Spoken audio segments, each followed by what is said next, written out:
Saludos, estimados participantes. Le damos la bienvenida a la última unidad temática de esta materia de contencioso administrativo.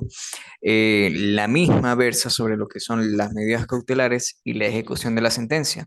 También vamos a analizar un poco algunas de las acciones especiales que podemos conseguir dentro de lo que es la jurisdicción contencioso administrativa, por ejemplo, el habeas data. Pero vamos a centrarnos principalmente en lo que son las medidas cautelares y la ejecución de la sentencia. Con esto estaríamos dándole cierre a la materia. Quiero agradecerles por su compromiso, por su dedicación, por su entrega y por permitirme ser su profesor dentro de este periodo académico. También quiero recordarles que por parte del Instituto de Estudios Superiores de Investigación y Posgrado se está organizando una actividad de carácter social en la cual consiste en donar un juguete, bien sea nuevo, bien sea usado, en buenas condiciones, para poder regalarlo a los niños de la comunidad Zamora 200 en Ureña. Esto pues representa una actividad de carácter social, esto es completamente voluntario, pero pues sirve para poder alegrarle la vida a los más pequeños del hogar dentro de una comunidad, en una comunidad fronteriza en este periodo navideño. Los invito a participar. Realmente tratemos de alegrarle la vida a los más pequeños. Ellos son el futuro. También quisiera decirles que con respecto a la unidad temática 4 vamos a tener una actividad que representa o que consiste en una exposición. ¿Cómo es la dinámica? Se van a grabar. el- la exposición va a ser de máximo 5 minutos, puede ser entre 1 minuto a 5 minutos, con respecto a lo que es la importancia de las medidas cautelares en el proceso venezolano. No les voy a pedir de que me hablen de todo, de que me hagan un resumen de las diapositivas o que me hagan un resumen de lo que es la ejecución de la sentencia, las medidas especiales, es únicamente de las medidas cautelares y de la importancia. Es necesario que me hablen de la importancia. De nada me sirve de que me digan cuáles son los requisitos o cuáles son los tipos de medidas cautelares si no me hablan de la importancia de estas dentro del proceso judicial venezolano, más concretamente dentro del proceso contencioso. Ese es el tema. Se van a grabar, lo van a subir a su canal de YouTube, lo van a copiar su link. Ese video lo tienen que subir en privado. Van a copiar el enlace, lo van a copiar en un documento en Word. Ese documento en Word también debe tener una portada y lo van a subir a la plataforma, ¿no? Les recuerdo que la duración máxima es de 5 minutos. Pasados los 5 minutos, no va a ser corregido la actividad. Habiendo dicho todo lo anterior, entramos en materia. Este es uno de mis temas favoritos porque las medidas cautelares pueden determinar el éxito o no de un proceso judicial. Y no estoy diciendo éxito o no con, hablando, por ejemplo, de tener una declaratoria a favor o en contra o una inadmisibilidad, sino que estoy hablando de el éxito o no con respecto a la ejecución de lo que están pidiendo. Por ejemplo, ustedes están demandando una demanda de contenido patrimonial contra la administración por el incumplimiento de un contrato. Tienen que solicitar una medida cautelar para poder asegurarse de que si bien van a tener una sentencia a favor, esa sentencia después vaya a ser ejecutable. Porque ¿qué puede pasar? De que sencillamente la parte contra la cual vayan a accionar una demanda o un recurso no tenga bienes o, por ejemplo, si van a demandar un recurso de nulidad, contencioso de nulidad, tienen que pedir una medida cautelar pidiendo la suspensión de los efectos del acto, porque si no, por más que ustedes lleven un proceso perfecto y ganen ese proceso, si no pidieron la suspensión de los efectos del acto, mientras están llevando el proceso judicial, ese efecto sigue, ese acto administrativo del cual están pidiendo la nulidad sigue teniendo efectos y puede ser ejecutado por parte de la administración, siendo este un riesgo bastante fuerte con respecto a los derechos de sus representados. Dice, se puede definir a las medidas cautelares como medidas de carácter provisional que pueden ser adoptadas por un juez o tribunal en el marco de un proceso judicial, con el fin de garantizar la efectividad de la sentencia que se dicta en el futuro. Estas medidas tienen como objeto prevenir que se produzcan daños irreparables o que se dificulte la ejecución de la sentencia. Volvemos a todo lo que se estaba diciendo. La medida cautelar es uno de los puntos más importantes que tienen que tomar en cuenta al momento de hacer un planteamiento de un caso, hacer una teoría de caso. Porque si no toman en cuenta o no justifican o no fundamentan bien la solicitud de medidas cautelares, se las van a negar. Y si se las niegan, lo más probable es que aquello que ustedes desean evitar durante un proceso judicial termine materializándose en el desarrollo del mismo, si no aplican o no solicitan las medidas cautelares correspondientes. O, por ejemplo, si piden que les paguen una suma determinada de dinero, si no solicitan una medida cautelar, lo más probable es que cuando tengan la sentencia ya no haya nada que ejecutar. No habría manera de poder garantizar el pago de esa creencia. Entonces, terminaríamos volviendo los procesos judiciales inoperativos, inejecutables, ¿no?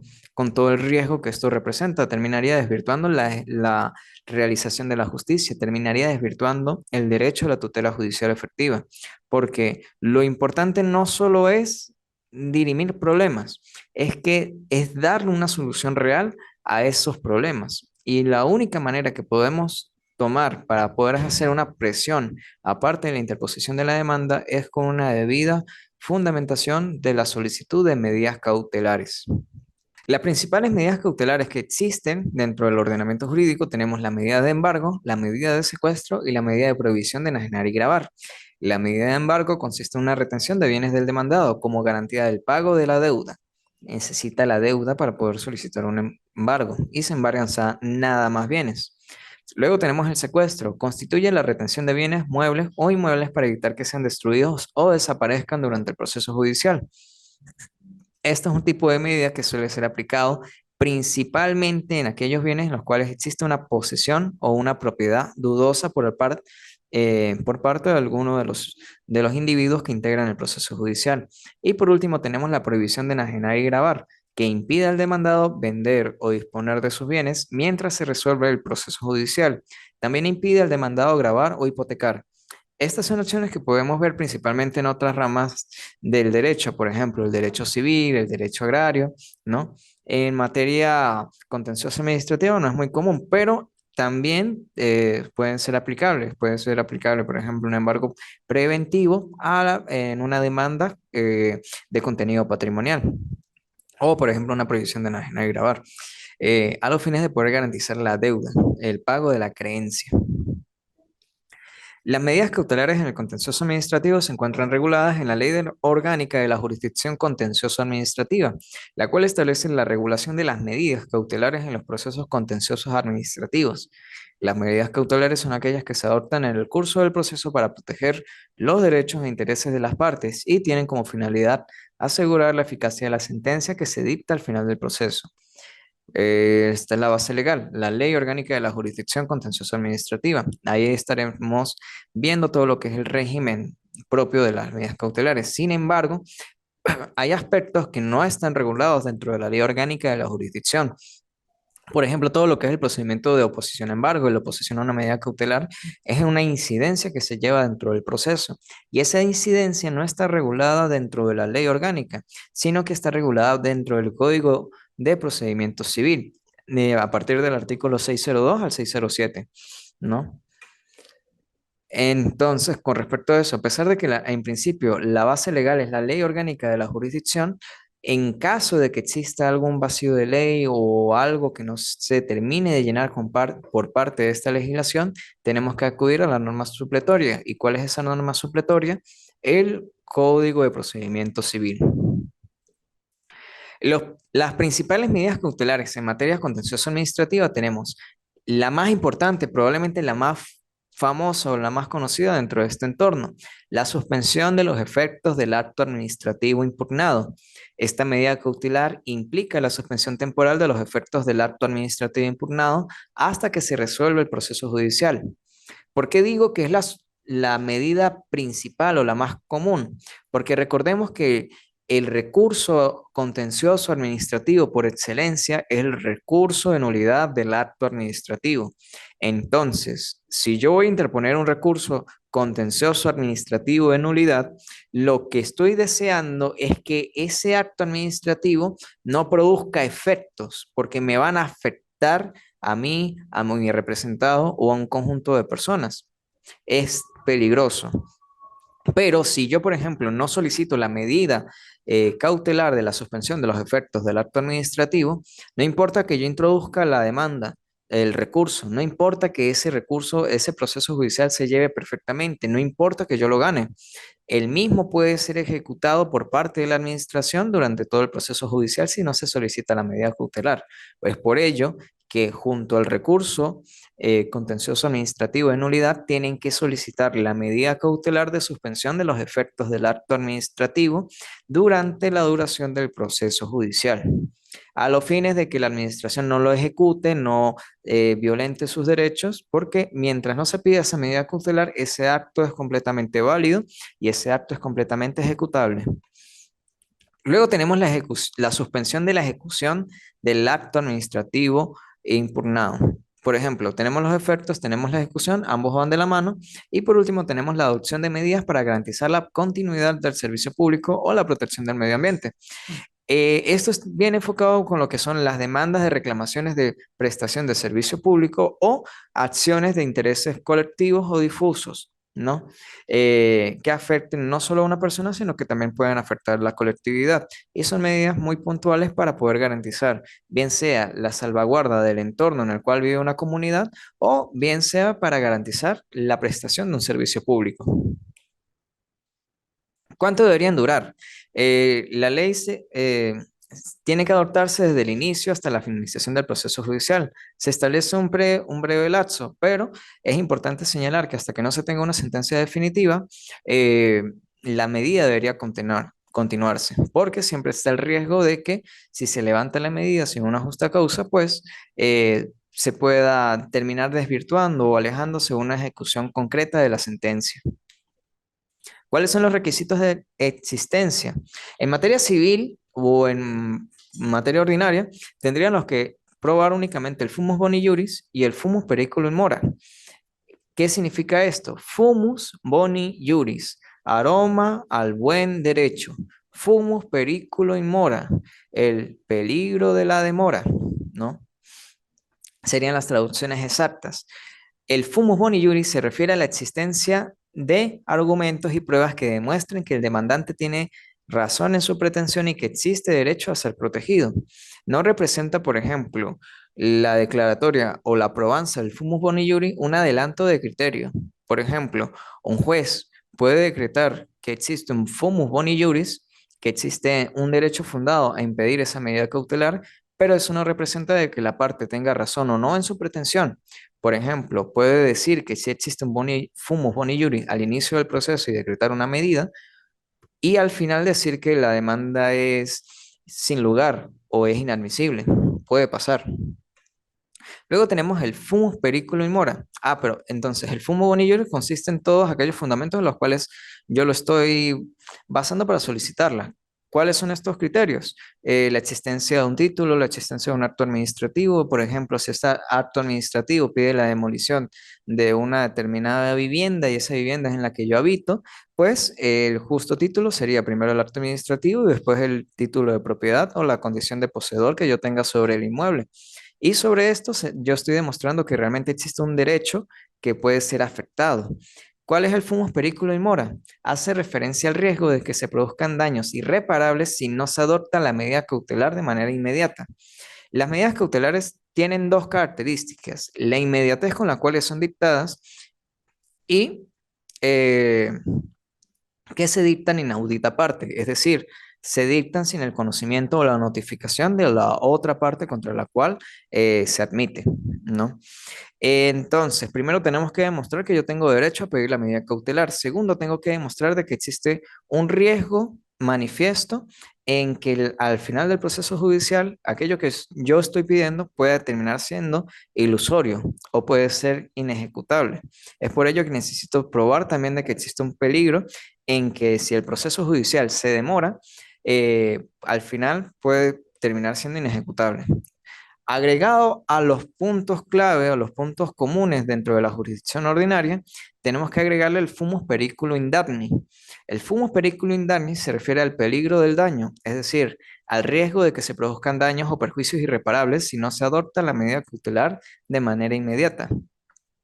Aparte de todo el peligro que puede generar un proceso judicial que sea largo, como es el fumus periculum in mora, también tengo que demostrar en materia contenciosa administrativa al momento de pedir una medida, de que si no se adopta una medida cautelar en concreto, se le va a terminar perjudicando los derechos constitucionales a una persona, ¿no? Producto de un acto administrativo dictado por la administración pública. Entonces, tienen que concurrir los tres. Yo no puedo hacer una solicitud de medida cautelar alegando únicamente el fumus boni iuris y no alegando el periculum in mora o el periculum indagni. Tienen que ir los tres, o si no, se la van a declarar inadmisible. Y ya les estoy diciendo, si ustedes no piden una medida cautelar, el proceso es inejecutable. Aquella sentencia, por más hermosa y bonita y por más que ustedes digan que ganaron un proceso judicial, pues no va a ser ejecutable, no es sostenible en el tiempo. Es inoperante. Habiendo dicho todo esto, cerramos todo lo que son los requisitos de existencia. Este es el punto sobre el cual tienen que hacer la exposición. La importancia. ¿Por qué es importante la medida cautelar? Porque sin ella no se puede garantizar concretamente de que durante el proceso judicial no se va a perjudicar a aquella persona que ustedes van a representar o que una vez tengan una sentencia, ustedes van a poder ejecutarla. Es esa la importancia de la medida cautelar. Luego tenemos la sentencia. La sentencia es la pieza o la parte más importante dentro del proceso judicial. Es el resultado lógico de la pretensión de la parte actora y la antítesis planteada por la parte demandada. La sentencia en el contencioso administrativo tiene como objeto resolver las cuestiones planteadas por las partes involucradas en el proceso judicial y debe estar fundamentada en las pruebas y argumentos presentados por las mismas. La sentencia puede ser estimatoria cuando se otorga la razón al demandante o desestimatoria cuando se niega la pretensión o demanda del demandante, ¿no? La sentencia, pues, es el resultado lógico y la conclusión lógica del proceso, ¿no? Es un silogismo, un proceso judicial es un silogismo. Tenemos la premisa mayor, que es la tesis planteada por el demandante, la premisa menor, que es la tesis planteada por el demandado, y el resultado o la conclusión lógica, que sería la decisión. ¿Cómo se dicta una decisión? Llevamos el proceso judicial. Normalmente un proceso judicial, pues, tiene tres fases. La demanda, la contestación de la demanda, esa sería la primera fase. La promoción y evacuación de las pruebas. Y por último tenemos la sentencia. El juez tiene que analizar cuáles son los argumentos de cada una de las partes. Luego tiene que ver cómo probaron estas partes cada una de sus afirmaciones de hecho o sus excepciones. Y con base a los argumentos dados y a las pruebas promovidas, se tiene que dictar una decisión que sea acorde a lo probado y demostrado en autos. ¿Cuáles son los requisitos de esta decisión? El primero de ellos es el encabezado, y es que la primera línea de la decisión tiene que tener el nombre del tribunal que la está dictando. República Bolivariana de Venezuela, tribunal tal, fecha tal. Han tantos años de la federación y tantos años de la república, ¿no? Así deberíamos empezar una decisión. Luego tenemos los antecedentes. Recordemos que una decisión tiene al menos tres partes: una parte narrativa, una parte motiva y una parte dispositiva. Son tres aspectos que debe integrar toda decisión. La primera parte, la parte narrativa, corresponde a los antecedentes y hace un breve análisis, un breve resumen de lo que sucedió en el proceso judicial. Por ejemplo, toda decisión debería empezar diciendo: al folio tal, en fecha tal, presentada demanda, libelo de demanda. Al folio tal, en fecha tal, presentado contestación de la demanda. En fecha tal, al folio tal, practicada citación de la demandada, ¿no? Es una secuencia lógica de todas las actuaciones dentro del proceso judicial hasta el momento de dictar la decisión o hasta el momento de entrar en fase de sentencia. Luego tenemos los fundamentos de la decisión. Entramos en la segunda parte de la sentencia, la parte emotiva, y es que el juez no solo puede narrar todo lo que sucedió en el proceso, entramos en la decisión como tal, y es que aquellos puntos en los cuales el juez se va a afianzar para dictar su decisión tienen que estar fundamentados. ¿Cuáles van a ser los fundamentos? Los argumentos de la parte demandante, los argumentos de la parte demandada, cómo estos lo probaron y cómo esta situación de hecho y de derecho se terminan subsumiendo o encuadrando dentro de la norma, ¿no? Por ejemplo, una parte está demandando un recurso de nulidad, un recurso contencioso de nulidad. La parte demandada contesta. Ambas partes van a pruebas. Tiene que el juez valorar si la pretensión es acorde a derecho, si las excepciones tienen validez o no, si cada una de las partes logró demostrar aquello que está alegando y si todo esto termina encuadrando en la norma en concreto, en la norma específica, ¿no? Luego, y por último, tenemos la disposición. Esta ya sería la decisión como tal. La disposición, la parte dispositiva es el último punto de la decisión, ¿no? Es aquello que dice, primero, sin lugar la demanda, con lugar la demanda, sin lugar el recurso, con lugar el recurso. Segundo, se condena en costa a la parte demandada. Debe contener la decisión adoptada por el tribunal, es decir, la resolución que se dicta en el proceso judicial. Y esta sería la consecuencia lógica de todo o la resolución de todo el proceso judicial. ¿Cuáles son los efectos de la decisión? El primero es que genera la cosa juzgada. Significa que la decisión adoptada por el tribunal es definitiva y obligatoria para las partes involucradas en el proceso judicial y para terceros interesados. La segunda es la ejecutividad. No solo genera cosa juzgada y representa de que no puede volver a conocerse el mismo aspecto, sino que también genera la ejecutividad y esto se traduce de que la sentencia en materia contencioso administrativa es ejecutable y obligatoria para las partes. Por ejemplo, si sale una decisión, la misma tiene que cumplirse. Si sale una decisión declarando la nulidad de un acto administrativo, la ejecución de esa decisión sería la nulidad del acto administrativo y en consecuencia se tendría como que el acto nunca hubiera existido. O por ejemplo, si se demanda una suma de dinero contra la administración pública, pues la ejecución sería el cobro de esa suma, pero únicamente se puede cobrar y únicamente se puede utilizar al Estado para cobrarse esa creencia después de que se tiene una decisión, que nace esa ejecutividad. Tenemos también el carácter o el interés jurisprudencial. Puede presentarse un precedente para casos similares que se presenten en el futuro. Esto es lo que se conoce como principio de confianza legítima o expectativa plausible. Y es que si en un caso determinado dictaron una decisión con unas determinadas características, en un caso que tenga unas características similares, se debería dictar una decisión similar.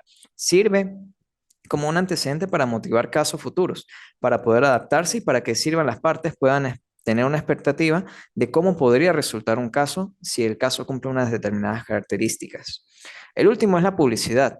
La sentencia en materia contencioso administrativa es pública y puede ser consultada por cualquier persona interesada, bien sea en el tribunal, en el archivo del tribunal o por medio de la página del Tribunal Supremo de Justicia, que los tribunales tienen la obligación de publicar las decisiones que ellos dictan dentro de sus tribunales. Luego pasamos a la ejecución de la sentencia. En Venezuela, la ejecución de la sentencia en materia contencioso administrativa se rige por la Ley Orgánica de la Jurisdicción Contencioso Administrativa y por las normas procesales aplicables. Supongamos que existe un caso, por ejemplo, la parte demandante va a querer ejecutar la decisión. Pasa el tiempo de la ejecución voluntaria, vamos a ejecución forzosa y la parte demandada interpone un recurso solicitando la suspensión de esa ejecución. Ese aspecto, esa ejecución, esa suspensión puede ser otorgada, pero únicamente en dos casos. ¿Y cuál es el punto? Que esos casos no se encuentran previstos en la ley orgánica, sino que se encuentran previstos en el Código de Procedimiento Civil. Es por ello que dentro de la ejecución, pues en principio iríamos con la ley orgánica de contencioso administrativa, pero si existen vacíos o aspectos que no son contemplados en la misma, vamos por normas supletorias, como sería, por ejemplo, el Código de Procedimiento Civil. ¿Cuáles son los requisitos de la ejecución? la notificación de la sentencia. Una vez dictada la sentencia, la parte interesada debe solicitar su notificación a la administración pública demandada.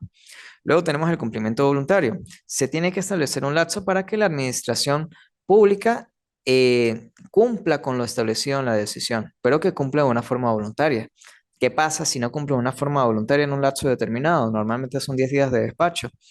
Pues vamos a la solicitud de ejecución forzosa y en este punto el demandante o el recurrente puede hacer uso de los distintos mecanismos del Estado para poder ejecutar la decisión dictada por el tribunal. Y medidas de ejecución forzosa. El tribunal puede adoptar diversas medidas para asegurar la ejecución forzosa de la sentencia. Digamos que existe una demanda de contenido patrimonial en contra de la administración pública. Hacemos la solicitud de ejecución forzosa. ¿Cómo la vamos a ejecutar? Por medio de una medida de ejecución forzosa. En este caso, un embargo ejecutivo. Y con eso se embargarían bienes de la administración y pues pasaríamos a remate. Con esto terminamos todo lo que es el punto de la sentencia y la ejecución de la sentencia. Pasaríamos a lo que son algunas de las acciones principales o acciones especiales dentro del proceso contencioso administrativo. El primero de ellos es el amparo constitucional. En Venezuela, el amparo constitucional en materia contencioso-administrativa se encuentra regulado en la Ley Orgánica de Amparo sobre Derechos y Garantías Constitucionales y puede ser interpuesto por cualquier persona que considere que sus derechos constitucionales han sido vulnerados por la administración pública. El tribunal puede adoptar medidas cautelares para proteger los derechos constitucionales del demandante mientras se tramita el proceso de amparo constitucional. Es una medida urgente, se tiene 6 meses después de la perturbación para interponer el amparo constitucional. En este caso sería un amparo constitucional por aquellas violaciones a los derechos constitucionales. Derechos constitucionales, no es una medida común, es únicamente sobre derechos constitucionales cuando no exista otro mecanismo legal pertinente para poder solventar esa situación, ¿no? Eh, y pues tiene un lapso muy corto. Y son perturbaciones provocadas por la administración pública. El caso del amparo constitucional pues tiene un carácter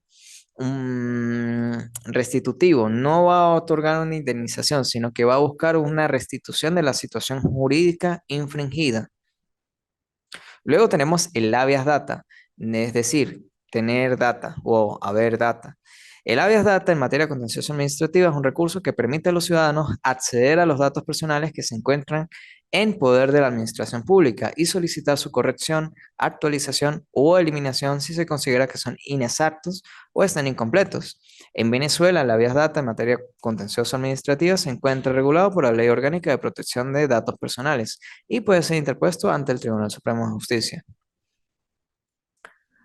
Luego tenemos el recurso de hecho, que es una herramienta jurídica que permite impugnar decisiones judiciales que han sido dictadas en última instancia y que ha sido confirmada por el Tribunal de Alzada, es decir, que no admite recursos ordinarios. En el caso de que se niegue, por ejemplo, un recurso de casación, tendríamos que interponer un recurso de hecho y con eso el Tribunal Supremo de Justicia, por medio de la Sala Político-Administrativa, evaluaría si existen condiciones o no para la admisión de un recurso, a pesar de que el Tribunal de segunda instancia haya dicho o haya aclarado que según él no existen esas condiciones. Y por último tenemos el recurso de revisión constitucional. El recurso de revisión es recurso extraordinario. El recurso de revisión constitucional es un recurso extraordinario que permite a los ciudadanos impugnar ante el Tribunal Supremo de Justicia las decisiones judiciales que hayan sido vulneradas, eh, que hayan sido dictadas en vulneración de los derechos constitucionales. También puede solicitarse una revisión constitucional cuando, por ejemplo, el tribunal haya dictado una decisión apartándose de un criterio jurisprudencial previamente establecido o la aplicación de una norma en jurídica en concreto. En ambos casos, fuera de lo que es una violación de derechos constitucionales, puede solicitarse un recurso extraordinario de revisión. En Venezuela, la revisión constitucional en materia contencioso administrativa se encuentra regulada por la Ley Orgánica del Tribunal Supremo de Justicia y puede ser interpuesto por cualquier persona que considere que sus derechos constitucionales han sido vulnerados por una decisión judicial o que, por ejemplo, el juez se apartó de la norma correcta o que se apartó de un criterio jurisprudencial previamente establecido. Y se interpondría ante la Sala Político-Administrativa del Tribunal Supremo de Justicia. Con este damos cierre a la materia. Volvemos a los puntos. medidas cautelares, la ejecución de la sentencia, la ejecución de la sentencia y las medidas especiales. La actividad, vuelvo a recordarles, es únicamente sobre la importancia de las medidas cautelares dentro del proceso judicial. ¿Cuál es esa importancia? Que si no se pide la medida cautelar al inicio del proceso, lo más probable es que el proceso sea inejecutable y todo el trabajo que ustedes hicieron en un proceso judicial, pues termine siendo perdido, independientemente de que al final tengan una decisión favorable.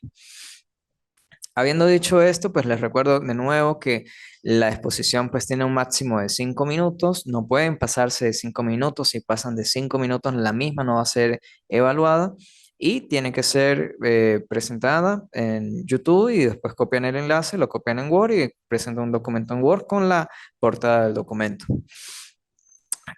Sin nada más que acotar, me despido. Les agradezco nuevamente la dicha, el privilegio de haber sido su profesor en esta materia. Es una materia muy importante. Eh, y les recuerdo mi compromiso con ustedes. Eh, Siempre voy a querer ayudarlos en todo lo que lo pueda ayudar. ¿No? Sin nada más que acotar, pues me despido y les deseo el mayor de los éxitos y les deseo un excelente diciembre.